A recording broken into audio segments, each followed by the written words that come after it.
Welcome to Chapter 1 of our series, Foundations of Mental Health Literacy. In this episode, titled Boost Well-Being Fast, Why Mental Health Literacy Matters, we're going to break down what mental health literacy really means in simple terms. So, get ready to discover how understanding mental health can empower you and enhance your well-being. Let's dive in. Right now, someone in your team is quietly dealing with a mental health issue, and the odds say it's not who you'd guess. They're still hitting deadlines, still showing up on calls. The paradox? The very skills that make them look fine can also hide the moments they most need help. Maybe they've just been promoted. Maybe they're the one people go to when projects are on fire. On the surface, composed, competent, the strong one. Underneath, poor sleep, quiet panic between meetings, a calendar full of back-to-back just one more obligations that never quite ends. This is where mental health literacy quietly changes the script. Instead of waiting for a dramatic crisis, it trains your eye to spot small, early signals. The teammate who suddenly stops sharing in meetings. The high performer who begins working strange hours. The friend whose messages shrink from paragraphs to single-word replies. Think of it as learning to read the weather patterns of your own mind and your team's. Subtle shifts in mood, energy, and behavior that, when noticed early, let you adjust course before the storm fully forms. In fast-paced workplaces, we're trained to decode everything. Metrics, client feedback, market shifts, except our own inner data. That's where mental health literacy becomes a quiet performance edge. It gives you a shared language for what's actually happening beneath "I'm fine." Knowing the difference between a rough week and burnout brewing, between normal nerves and spiraling anxiety. It also reframes support from something dramatic to something practical. A quick check-in, a small boundary, a nudge toward professional help, all as routine as updating a project plan when new information arrives.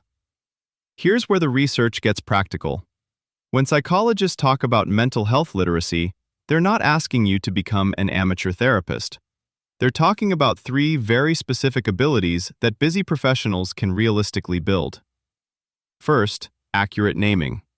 Not every bad day is burnout, and not every moment of pressure is anxiety. Being able to distinguish stress from depression or perfectionism from a clinical disorder matters because it changes what you do next.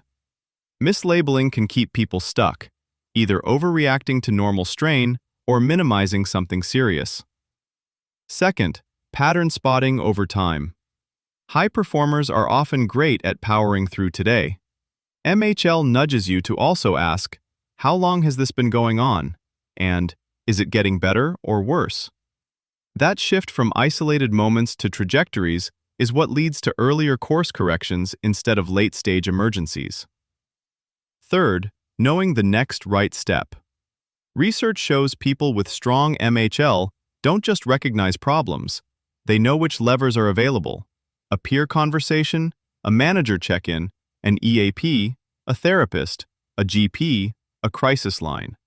They have a mental menu, not a single vague idea of getting help someday. That's why even a 90-minute module can move the needle. In trials, participants didn't come out as experts. They came out with sharper mental categories, lower stigma, and a concrete sense of where to turn.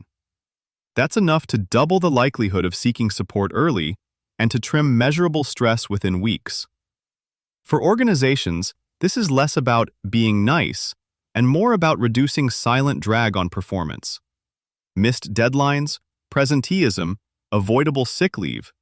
These often start as misread or ignored mental health signals. When teams share a basic literacy, conversations shift from personality judgments, they're just not committed, to solvable conditions. Their workload and sleep have tanked. What can we adjust? The result isn't a therapy culture, it's a competence culture where psychological health is treated with the same clarity and rigor as budgets and timelines. A senior consultant starts snapping at minor requests, then staying late to catch up, then quietly missing non-essential meetings. No blow-up, no formal complaint, just a slow drift. With low literacy, the story becomes, she's losing her edge. With higher literacy, the story shifts to curiosity. Her behavior's changed across projects in weeks. What's underneath? That small narrative change opens doors. A private check-in, a referral to existing benefits, a workload reset before a resignation letter appears. On a product team, one manager began asking in one-to-ones, "What's one thing draining your energy that I can help remove?" Over 3 months, people surfaced meeting overload, unclear priorities, and sleep issues. None of these were labeled as problems before. MHL simply gave permission and language. The result? Fewer last-minute crunches, more strategic no's, and a noticeable lift in baseline energy without adding a single new wellness perk. Teams that invest in this now will be better positioned for the next wave of change: tighter deadlines, hybrid friction, and AI-accelerated work. As MHL tools get embedded into calendars, project dashboards, and wearables, check-ins may feel less like wellness add-ons and more like adjusting settings in a cockpit mid-flight. Your challenge this week: notice where decisions are made with zero psychological data and ask, what signal are we missing here? Conclusion: consider this a long-term performance upgrade, not a one-off wellness fix. As your literacy grows, you'll start catching micro-detours in your day, like noticing when you're driving slightly off-lane before the rumble strip. Over time, shared language and tiny course corrections compound, turning scattered coping tactics into a more stable, sustainable way of working. Start with this tiny habit.